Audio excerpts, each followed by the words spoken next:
Ya, Assalamualaikum, salam sejahtera, salam GBN, salam Malaysia dan salam kuasa ketiga. Ya, jadi live hari ini adalah untuk membincangkan kegagalan propaganda terdesak ya puak-puak pro Najib, pro Rosmah ya, termasuk blogger, Laskar Cyber dan sebagainya. Jadi banyak fitnah propaganda dalam keadaan terdesak mereka telah dilemparkan oleh blogger-blogger Laskar Cyber pro Najib, pro Rosmah, dan jika anda lihat mereka tidak teratur dari sudut fitnah atau propaganda yang dimainkan. Kalau dia ni pergi ke hala sana, dia tu hala ke sana, yang ni tuding jari kat sini, yang tu tuding jari kat situ, semuanya tidak teratur, semuanya carca merba. Dan antara propaganda yang dimainkan adalah, contohnya saya mulakan dengan pendedahan ya, apa yang didakwa ya, draft penghakiman ataupun draft alasan penghakiman sebelum kes Najib diputuskan dan sebelum kes Rosmah diputuskan. Jadi sebenarnya mereka dah kantoi, sebab ini semua terbukti sekarang palsu dan satu propaganda murahan ya. Okey, saya ambil contoh yang babak Rosmah, draft penghakiman kes Rosmah yang dibocorkan sebelum hari keputusan dibuat ya, dan didakwa draft penghakiman itu adalah draft alasan sebenar penghakiman. Jadi terbukti apabila kita melihat penghakiman sebenar yang 100 lebih muka ya, terbukti ianya tidak sama ya. Dan saya telah mengadakan satu sesi, saya rasa anda semua tahu ya, bersama Peguam Tersohor Muhammad Hanif Katri Abdullah yang telah menjelaskan secara terperinci berhubung dengan isu ini. Jadi anda boleh pergi ke YouTube Regi J. Siri Taudin atau scroll ke bawah untuk melihat sesi saya bersama Tuan Hanif, di mana pencerahan Tuan Hanif agak terperinci berhubung dengan isu draft penghakiman ini. Tetapi sepintas lalu saya nak beritahulah. Jadi contohnya kes Rosmah, apabila tarikh ditetapkan, itu adalah tarikh apabila hakim ingin membaca keputusan. Itu bukannya bermakna ya, hakim akan mula mempertimbangkan kehakiman dia, akan mula, atau penghakiman dia akan mula menulis penghakiman dia.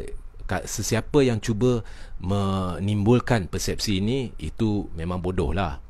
Sudah pasti itu tarikh untuk menyampaikan keputusan, tetapi keputusan tu barangkali sudah dibuat ya, cuma ada proses yang perlu dilalui, iaitu menaik, contohnya type alasan penghakiman tersebut, draft alasan penghakiman itu memerlukan tenaga kerja.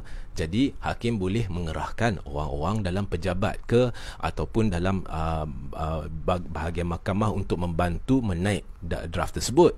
Dan dalam proses untuk membuat penghakiman pun kadang-kadang ada juga bantuan pegawai penyelidik, dan pegawai penyelidik ini akan membantu dalam hal-hal untuk membuat persediaan asas dengan nota-nota dan sebagainya.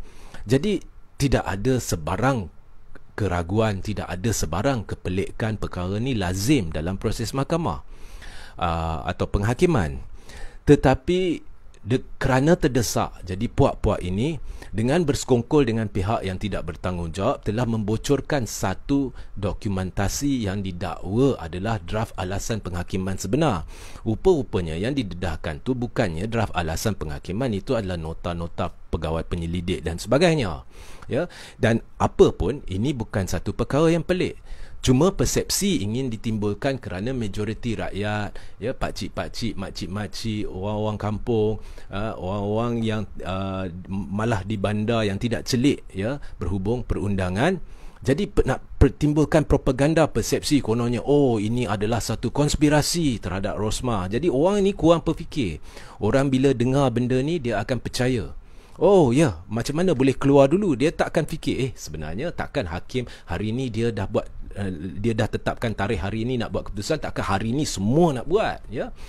So propaganda ni sudah kantoi, sudah dijelaskan, dan rata-ratanya jika kita pergi ke media sosial, jika kita pergi ke laman-laman web portal-portal berita, kita baca di ruang komen, kita akan dapat tahu netizen ni bukannya beli sangat dengan propaganda murahan terdesak ini. Ya. So ini adalah antara propaganda yang dimainkan. Satu lagi yang dimainkan oleh seorang blogger yang memang terkenal, sama ada berkait secara langsung atau tidak langsung dengan Najib. Saya pun telah membuat laporan polis. Dia dakwa, kononnya Ismail Sabri dia ada berjumpa dengan Tun Dr. Mahathir Mohamad. Dr. Mahathir Mohamad dah jelaskan tak ada. Itu adalah satu pembohongan. Dia mana ada berjumpa dengan Ismail Sabri selepas Ismail Sabri menjadi Perdana Menteri. Yang saya ingat ada satulah di Jepun. Tun pergi ke Jepun, Ismail Sabri pergi ke Jepun. Sana Ismail Sabri ada bersalaman dengan Tun. Itu berdasarkan laporan media. Jadi dalam keadaan terdesak, blogger ni dia boleh petik benda atas angin, dia lempar je macam tu. Dia berjumpa dengan Tun, kemudian dia meneruskan agenda jahat Tun. Kononnya ada agenda jahat Tun, orang pertama yang memfitnah Najib kononnya. Itu kat situ pun dah tak betul. Antara orang pertama yang melemparkan ataupun mendapati ada benda yang tak kena berhubung YMDB, tak lain tak bukan adik Najib sendiri. Dalam buku dia dah mengaku. Ya. So lepas tu dia kata ada agenda jahat. Jadi saya minta bantuan polis lah, siasat orang ni, untuk mendapat tahu tang mana agenda jahat tu, mana bukti dia. Buktikanlah benda ni, kita pun nak lihat lah. So orang ni pun dah dihadapkan ke mahkamah atas satu lagi pertuduhan kerana menghina, tak silap saya, kerajaan dan juga Perdana Menteri. Macam-macam dia lempar. Dan kemudian semalam satu lagi laporan polis telah dibuat ya terhadap orang ni.